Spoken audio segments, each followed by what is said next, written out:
नींद इंसान को कभी आगे बढ़ने नहीं देती। वह इंसान को एक रस्सी से पूरी तरह से बांध देती है। आलस्य इंसान का सबसे बड़ा शत्रु है। ऐसी सीख गौतम बुद्ध ने कई सालों पहले उस वक्त की पीढ़ी को क्यों दी थी? इसके पीछे का रहस्य क्या है? आज इसी रहस्य के बारे में हम गौतम बुद्ध की कहानियों के माध्यम से जानेंगे। तो बिना देर किए चलिए उन कहानियों की शुरुआत करते हैं। पहली कहानी, इंसान की बर्बादी के 4 कारण। एक साधु की कहानी। इंसान की बर्बादी के कई कारण हो सकते हैं, लेकिन कुछ मुख्य कारण ऐसे हैं जो हर किसी को प्रभावित कर सकते हैं। इन कारणों को जानकर हम अपने जीवन को बेहतर बनाने के लिए कदम उठा सकते हैं। आज की कहानी एक सन्यासी की कहानी। अगर हम अपनी बर्बादी का कारण जान लें तो हम अपने जीवन को खुशहाल बना सकते हैं। बहुत समय पहले की बात है। एक नगर में एक धनी सेठ रहा करता था। उस सेठ के पास सभी प्रकार की सुख सुविधाएं थीं, लेकिन उसके कोई संतान नहीं थी। संतान के दुख में वह हमेशा चिंतित रहता। फिर एक दिन उसे पता चला कि उसकी पत्नी गर्भवती है और वह अपनी पत्नी का बहुत ख्याल रखता था।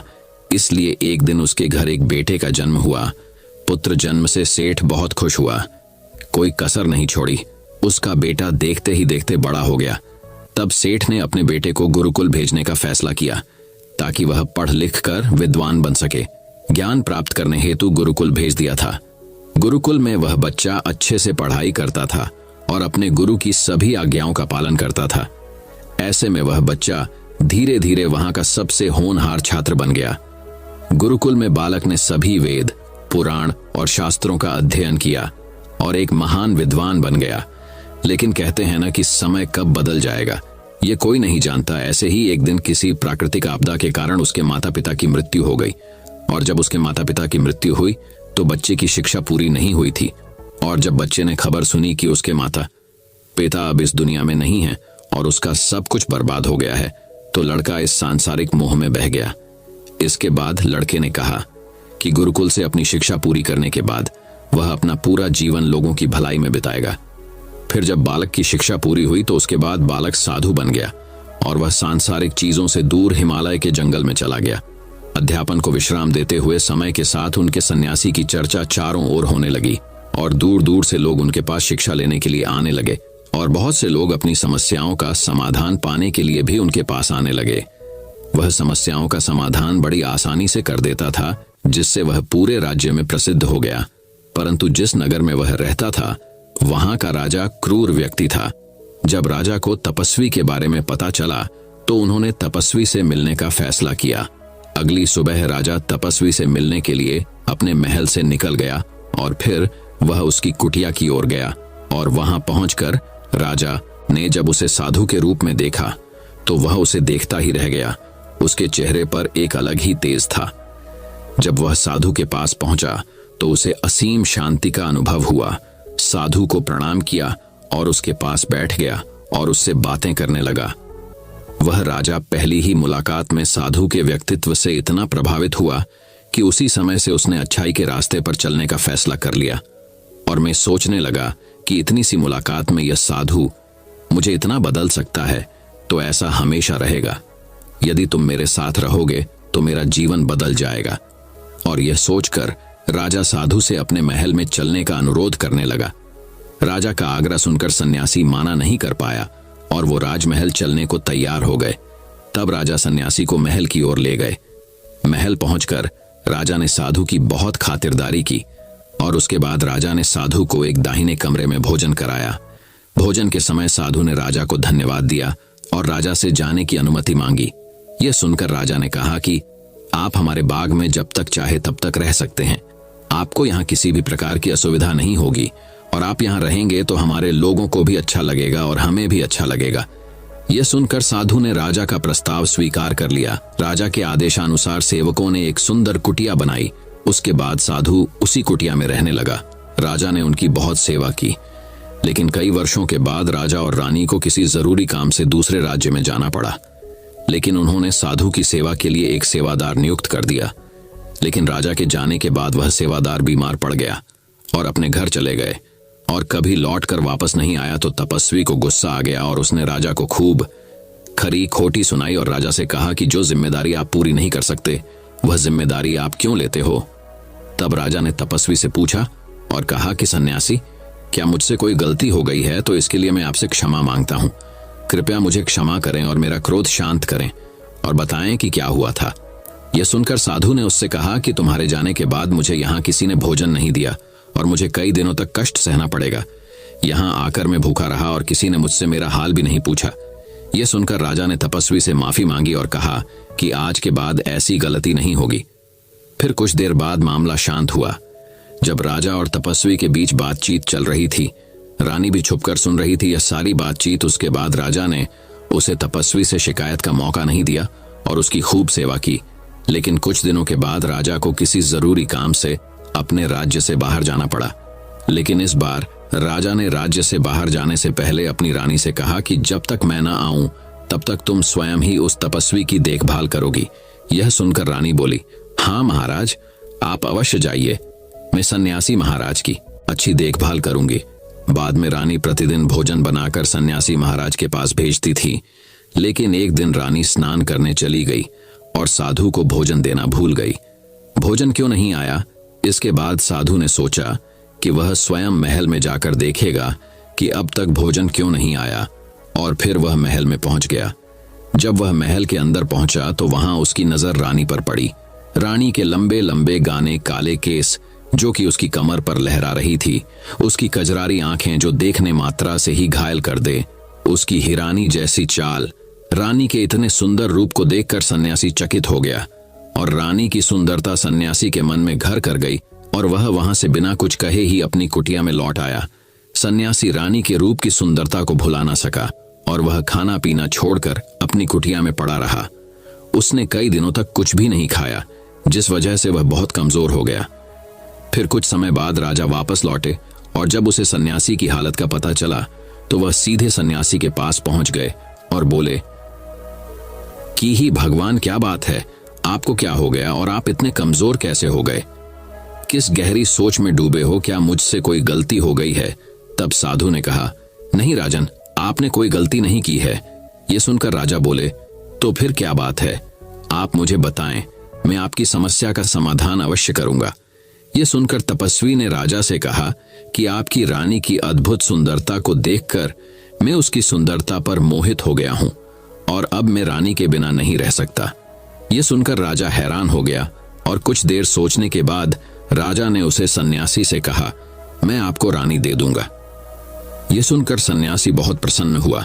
फिर राजा सन्यासी को लेकर महल चले गए और जब राजा और सन्यासी महल पहुंचे तो उस दिन रानी ने अपने सबसे सुंदर वस्त्र और आभूषण पहने थे। फिर राजा रानी के पास गया। राजा ने रानी से कहा कि इस साधु की मदद करनी चाहिए, वह बहुत कमजोर स्थिति में जा चुका है और मैं नहीं चाहता कि एक बुद्धिमान व्यक्ति की हत्या का कलंक मेरे सिर पर लगे।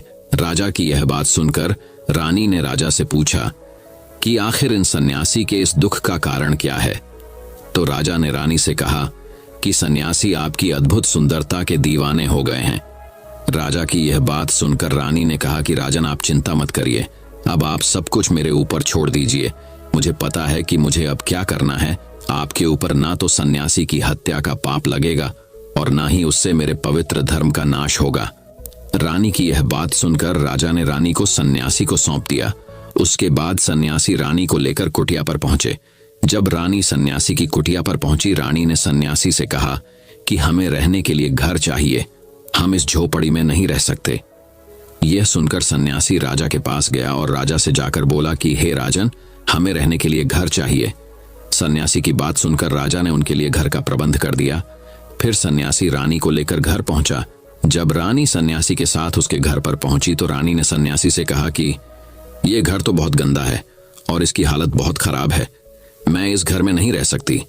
ये सुनकर सन्यासी फिर से राजा के पास गया और राजा के पास जाकर बोला कि ही राजन, जो आपने हमें घर दिया है उसे घर की हालत बहुत खराब है। सन्यासी की बात सुनकर राजा ने उसे घर की हालत ठीक करवा दी। उसके बाद फिर रानी घर के अंदर गई और नहा धोकर बिस्तर पर आ गई। तभी साधु भी बिस्तर पर आ गया। फिर उसके बाद रानी ने साधु से कहा कि आप जानते हैं कि आप कौन हैं और क्या बन गए हैं।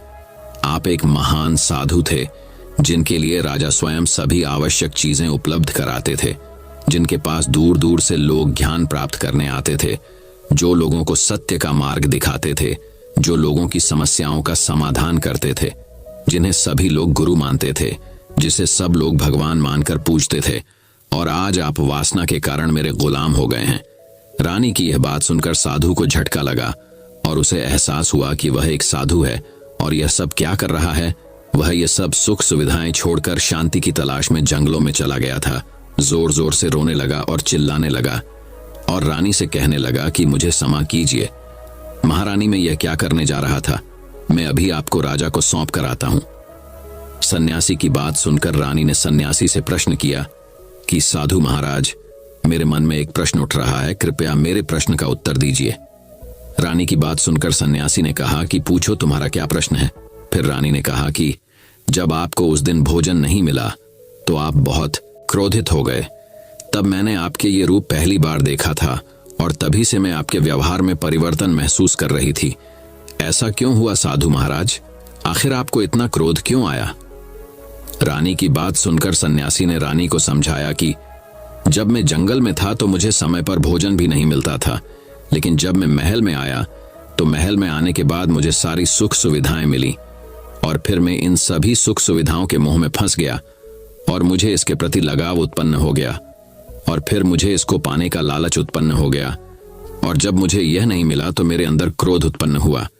फिर सन्यासी ने कहा कि महारानी, सच तो यह है कि अगर इच्छा पूरी नहीं हो तो क्रोध उत्पन्न होता है और अगर इच्छा पूरी हो जाए तो लालच बन जाता है। फिर सन्यासी ने रानी से कहा, यह इच्छा की पूर्ति ही मुझे वासना के द्वार तक लेकर आई है और मैं आपके प्रति आकर्षित हो गया। इसके बाद वो सन्यासी रानी को लेकर राजा के पास गया और बोला कि राजन, मुझे क्षमा कर दीजिए, मुझे अपनी गलती का एहसास हो गया है। यह लो आपकी रानी, मुझे यह सब नहीं चाहिए। मैं अपनी इच्छा के वशीभूत होकर यह गलत कार्य करने जा रहा था और अपने जीवन को बर्बाद कर रहा था, लेकिन अब मुझे सब कुछ समझ आ गया है। उसके बाद उसे सन्यासी ने कहा कि है राजन, मनुष्य की बर्बादी का कारण उसकी 4 आदतें बनती है और दुनिया की हर एक व्यक्ति के अंदर ये 4 अवगुण होते हैं, लेकिन जो व्यक्ति इन पर नियंत्रण का लेता है वह दुख और परेशानियों से बच जाता है। वहीं जो व्यक्ति इन 4 दोषों पर नियंत्रण नहीं कर पाता है वो बर्बाद होने के कगार पर पहुंच जाता है। यह सुनकर राजा ने कहा कि महाराज, आप मुझे वो 4 आदतें बताइए जिससे कि मनुष्य की बर्बादी हो जाती है। फिर ने राजा को मनुष्य को बर्बाद करने वाली आदतों के बारे में बताया कि हे राजन, मनुष्य को बर्बाद करने वाली पहली आदत है इच्छा, क्योंकि इच्छा ही दुनिया की हर एक व्यक्ति के अंदर सबसे पहला अवगुण होता है और जो व्यक्ति अपनी इच्छाओं को नियंत्रण में नहीं रख पाता है वह जीवन के किसी भी क्षेत्र में सफल नहीं हो पाता है, क्योंकि जैसे ही उसकी एक इच्छा पूरी होती है वह दूसरी की ओर बढ़ाने लगता है और दूसरी पूरी होती है तो तीसरी इच्छा उसके मन में जागृत हो जाती है और फिर ऐसे करते करते इच्छाओं पर नियंत्रण न होने के कारण इसी जाल में उलझा रहता है और दुखी रहता है। इसीलिए राजन, जब हम इच्छाओं पर नियंत्रण पा लेते हैं तो हम हमारे मन पर भी नियंत्रण पा लेते हैं और जब हमारा मन हमारे बस में होता है तो हमें सुखी प्राप्ति होती है। फिर जो हम चाहते हैं वही हमारे साथ होता है। फिर सन्यासी कहता है कि हे राजन, मनुष्य को बर्बाद करने वाली दूसरी आदत है वासना। वासना का जन्म हमारे मन में उठने वाली इच्छाओं से होता है। जिस प्रकार इच्छा का कोई अंत नहीं होता और मनुष्य वासना के जाल में फंसता ही चला जाता है। वासना के वशीभूत होकर मनुष्यों को कुछ भी नजर नहीं आता है। आज तक जितनी भी लड़ाइयां हुई हैं उनका सबसे बड़ा कारण स्त्री को पाने की इच्छा ही रही है। स्त्री के प्रेम में वशीभूत होकर राजा महाराजाओं ने आज से पहले बहुत सारे युद्ध किए हैं। रावण भी संसार का सबसे बुद्धिमान व्यक्ति था, लेकिन उसने भी माता सीता की सुंदरता की जाल में फंसकर अपना सब कुछ बर्बाद कर लिया। उसकी मृत्यु का कारण एक स्त्री ही बनी थी। कई राजा महाराजा तो युद्ध में इसलिए हार गए क्योंकि वो लोग स्त्रियों से रास लीला रचने में ही रह गए। ईश्वर ने तो स्त्री की उत्पत्ति इस संसार को बढ़ाने के लिए की है, लेकिन आजकल लोगों ने इसे अपनी वासना का शिकार बना लिया है, अपने मनोरंजन का साधन समझने लगे हैं और जब उन्हें अपना यह मनोरंजन नहीं मिलता तो वो पागल हो जाते हैं और ना जाने क्या क्या कर बैठते हैं। इसीलिए हे राजन, जितना हो सके उतना वासना से दूर रहना चाहिए। फिर सन्यासी कहता है कि हे राजन, मनुष्यों को बर्बाद करने वाली तीसरी आदत है क्रोध, क्योंकि जब मनुष्य की वासना की पूर्ति नहीं होती है तो उसके अंदर क्रोध उत्पन्न हो जाता है और जब व्यक्ति को क्रोध आता है तो उसे पर उसका नियंत्रण नहीं होता है और फिर वो क्रोध में आकर कहीं गलत निर्णय ले लेता है। वो दूसरों को भला बुरा कह देता है, गलियां निकल देता है और जब उनका क्रोध शांत होता है तो उन्हें अपनी गलती का एहसास हो जाता है, लेकिन तब तक तो सब कुछ बर्बाद हो चुका होता है। क्रोध के कारण मनुष्य के कई बने बनाए काम भी बिगड़ जाते हैं। जब मनुष्य के भीतर क्रोध उत्पन्न होता है तो वो अंदर से बहुत कमजोर हो जाता है और एक कमजोर मनुष्य कुछ भी नहीं कर सकता है, उसे कभी भी सफलता हासिल नहीं हो सकती। क्रोध हमारे भीतर तनाव को उत्पन्न करता है और अगर एक बार हम तनाव में चले गए तो हमारा पूरा जीवन बर्बाद हो जाता है। फिर सन्यासी कहता है कि हे राजन, मनुष्य को बर्बाद करने वाली चौथी आदत है लालच। हे राजन, लालच का फल सदैव बुरा होता है। लालच में पड़कर हम बहुत से लोगों का बुरा कर देते हैं। हर मनुष्य के जीवन में कभी ना कभी ऐसे लालच अवश्य आते हैं जब वह लालच कर बैठता है और अधिक पाने की लालसा में वह कुछ ऐसा कर बैठता है जिससे जो उसके पास था वह उसे भी गवा देता है।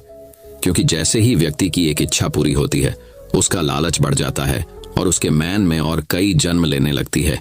जो व्यक्ति लालच करता है वह कामयाबी से कोसों दूर रहता है, क्योंकि एक ना एक दिन लालच का दुश्मन सामने आता ही है।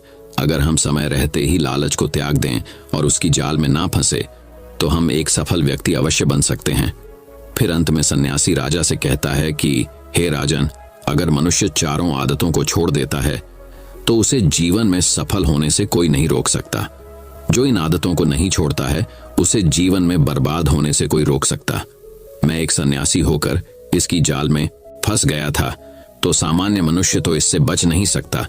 इसीलिए हे राजन, मनुष्यों को इन आदतों से हमेशा बचाना चाहिए। तो अब चलिए दोस्तों, गौतम बुद्ध की दूसरी कहानी की शुरुआत करते हैं।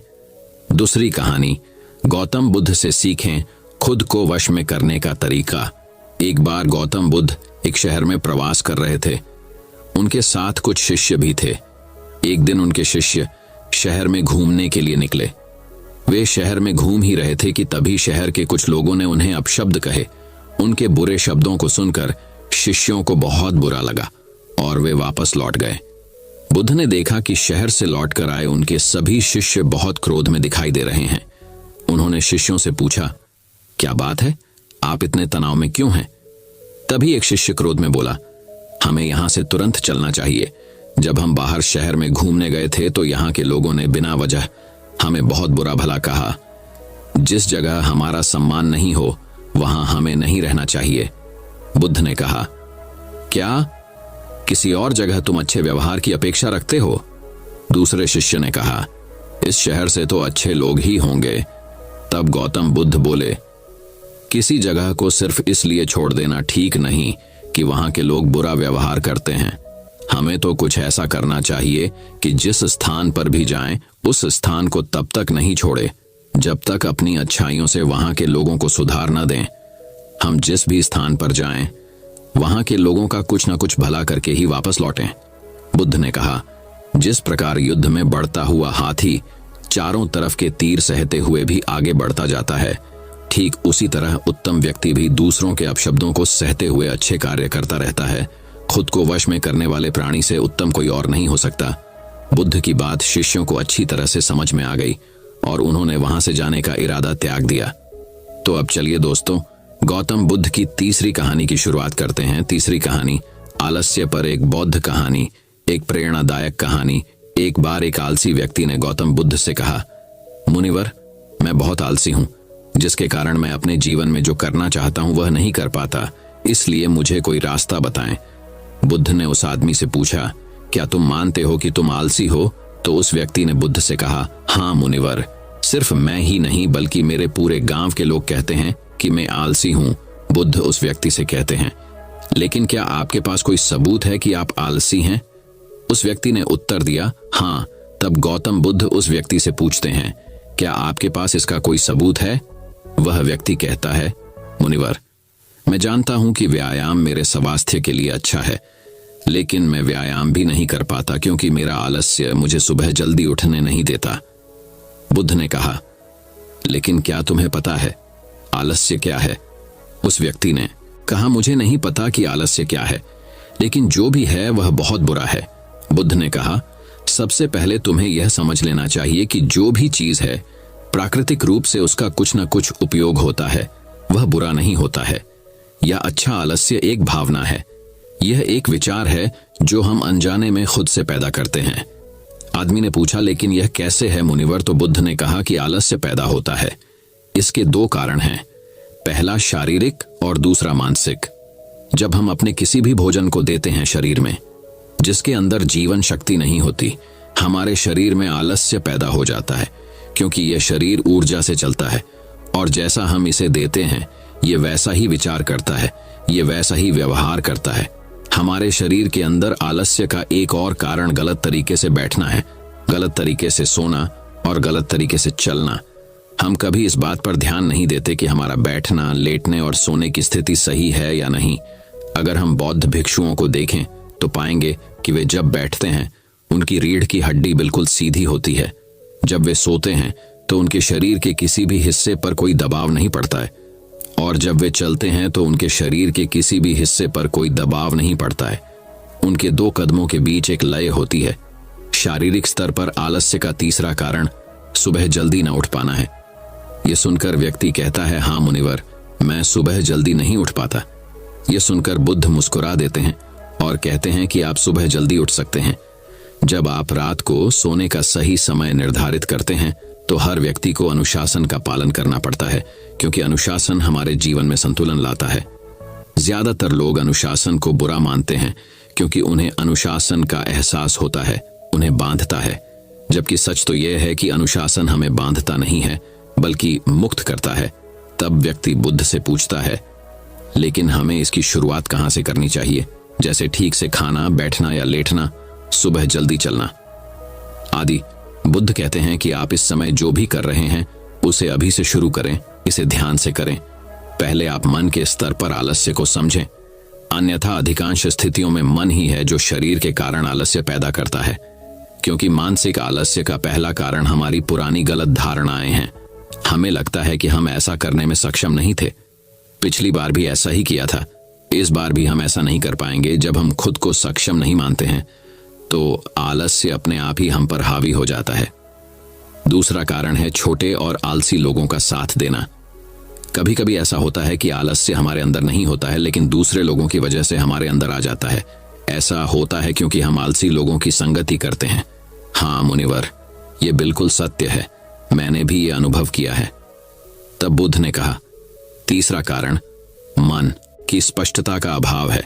मान लीजिए कि आप किसी जंगल में खो गए हैं और शाम हो गई है और आपको नहीं पता कि आपका घर किस दिशा में है, तो क्या हुआ? क्या आप आलसी होकर लेटे रहेंगे या अपने घर की तलाश में कोई रास्ता खोजेंगे?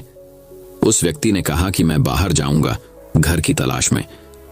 तभी उसने कहा, अगर बहुत कोशिश करने के बाद भी तुम्हें घर का रास्ता न मिले तो तुम क्या करोगे? उस व्यक्ति ने कहा, मैं अभी भी इसे ढूंढता रहूंगा, क्योंकि मेरे पास कोई दूसरा विकल्प नहीं होगा। कई विकल्प हैं। अगर किसी के पास एक ही विकल्प है तो उसका दिमाग बिल्कुल खाली होगा। यदि आप व्यायाम नहीं कर पा रहे हैं तो इसका कारण आपके मन में स्पष्टता की कमी है, जिसका आपको भविष्य में सामना करना पड़ेगा। उन रोगों से होने वाली बीमारियां आपको दिखाई नहीं देती। आप उन बीमारियों से होने वाले दर्द को महसूस नहीं कर सकते। आगे गौतम बुद्ध ने कहा कि आलस्य का चौथा कारण यह है कि कोई भी काम करने में मन नहीं लगता। मान लीजिए आप सड़क पर कहीं जा रहे हैं और काफी दूर चलने के बाद आप थक जाते हैं और चलने का मन नहीं करता। ऐसा तब हो रहा है जब आप किसी शेर को अपने पीछे भागते हुए देखते हैं। तो क्या ऐसी स्थिति में भी आप अपने आलस्य के कारण वहीं रुकेंगे? नहीं। तो समझ लीजिए कि आलस्य आपको वह काम करने से रोकता है जिसे करने का कोई बड़ा कारण नहीं है। तब उस व्यक्ति ने बुद्ध से कहा, धन्यवाद मुनिवर, अब मुझे आलस्य का पूरा खेल समझ में आ गया है। भगवान गौतम बुद्ध उस आलसी व्यक्ति से कहते हैं, मेरी एक बात हमेशा याद रखना, जहां स्पष्ट हो या कोई काम करने का कोई बड़ा कारण हो, वहां कभी आलस्य नहीं हो सकता। दोस्तों, आलस्य मनुष्य का सबसे बड़ा शत्रु है, क्योंकि आलस्य जीवन में कभी भी प्रगति नहीं कर सकता। चलो, आलस्य मनुष्य को इतना निकम्मा बना देता है कि उसे परिश्रम से घृणा हो जाती है और वह सदैव आराम की अवस्था में ही रहना चाहता है। इसके लिए मेहनत के चश्मे की जरूरत होती है, जो आलसी व्यक्ति के पास नहीं होता। आलसी व्यक्ति को आलस्य दिन ब दिन अपनी चपेट में लेता जाता है, जिसके परिणाम स्वरूप वह दिन ब दिन मेहनत से भागने लगता है। मेहनत ही खत्म हो जाती है। शत्रु ने आलस से कहा, नमक सिर्फ दोस्त हो सकता है, इसके अलावा इसे खत्म करने का कोई रास्ता नहीं है। मेहनत से दोस्ती करने के बाद यह दुश्मन अपने आप खत्म हो जाता है। मेहनत ही सफलता की कुंजी है। इस बात को केवल एक मेहनती व्यक्ति ही समझ सकता है, क्योंकि वह कड़ी मेहनत के महत्व को अच्छी तरह से जानता है। वह जानता है कि कड़ी मेहनत ही उसकी सच्ची दोस्त है, और इस दोस्त की मदद से वह अपने जीवन में हमेशा प्रगति करेगा। वह उस काम को छोड़ने की बजाय दोबारा और अधिक मेहनत से प्रयास करता है, और तब तक कोशिश करता है जब तक वह उस काम को करने में सफल नहीं हो जाता। और इसके विपरीत आलसी व्यक्ति किसी छोटे से काम को करने की कोशिश करता है। इंसान को दूसरे लोगों की भी जरूरत होती है, क्योंकि वह आलस्य के जाल में इस तरह फंस चुका है कि उसे बस आराम की जरूरत है। यानी वह अपने कंफर्ट जोन से बाहर नहीं आना चाहेगा, रुकावट नहीं चाहता, और अपनी पूरी जिंदगी ऐसे ही गुजारना चाहता है। दोस्तों, आलसी व्यक्ति कभी भी न तो मेहनत का महत्व समझ पाता है और न ही समय का महत्व। इसके कारण वह अपना पूरा जीवन बर्बाद कर देता है, और अंत में उसके पास पछताने के अलावा कुछ नहीं बचता है। जबकि एक मेहनती व्यक्ति समय का महत्व समझ लेता है, और समय का महत्व समझ लेता है, दिन प्रतिदिन कड़ी मेहनत करके अपने लक्ष्य को प्राप्त करने का प्रयास कर रहा है। इसलिए आपको हमेशा मेहनत से दोस्ती और आलस्य से दुश्मनी रखनी चाहिए। तो अब चलिए दोस्तों, चौथी कहानी की शुरुआत करते हैं। चौथी कहानी। दोस्तों, बहुत समय पहले की बात है। एक गांव में एक किसान रहता था जिसका नाम रामू था।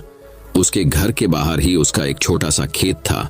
उसका पूरा परिवार उसके साथ खेत में काम करने में मदद किया करता था। रामू के बच्चे सब्जियों को पानी भी दे दिया करते थे। इस बार रामू के खेत की फसल बहुत अच्छी थी। वह अपनी पत्नी से कहता है कि इस बार हमारी फसल बहुत अच्छी है, और अगर सब कुछ सही रहा तो हम इस बार फसल बेचकर अपना पक्का घर बना लेंगे। इतना कहने के बाद वह अपनी पत्नी सरला से कहता है कि मैं बाजार जा रहा हूं कुछ सब्जियों और धन को बेचने के लिए, तुम खेत में कीटनाशक दवाइयां छिड़क देना। इतना कहने के बाद वह बाजार चला जाता है, और इधर उसकी पत्नी, बच्चे और खेत का सारा काम खत्म कर देते हैं। जब रामू बाजार से वापस आता है तो वह बहुत खुश होता है और अपनी पत्नी से कहता है कि हमारी सब्जियां उच्च गुणवत्ता वाली है, हमें इस बार बाजार में बहुत अच्छे दाम मिलेंगे। बाजार में जल्दी से सब्जियां तोड़कर बेचनी होगी। यह सुनकर उसकी पत्नी ने कहा, ठीक है, हम कल ही सारी सब्जियां तोड़कर बाजार में बेचने के लिए तैयार कर देंगे। इतना कहने के बाद वह अपने परिवार के साथ खुशी खुशी सो जाते हैं। लेकिन रात में अचानक बारिश होने लगती है। बारिश होने की वजह से रामू बहुत दुखी होता है, और वह अपनी पत्नी को उठाता है और कहता है, सरला, ये देखो कितनी तेज बारिश हो रही है। इससे सरला भी बहुत दुखी हो जाती है, और वह कहती है, हे भगवान, हमारी फसल का क्या होगा। दोनों पति पत्नी भगवान से बारिश बंद होने के लिए प्रार्थना करने लगे, लेकिन बारिश रुकने का नाम ही नहीं ले रही थी। यहां तक कि कुछ देर बाद ओले भी पड़ने लगे। पूरे खेत में बारिश का पानी भर गया। इससे वह दोनों बहुत परेशान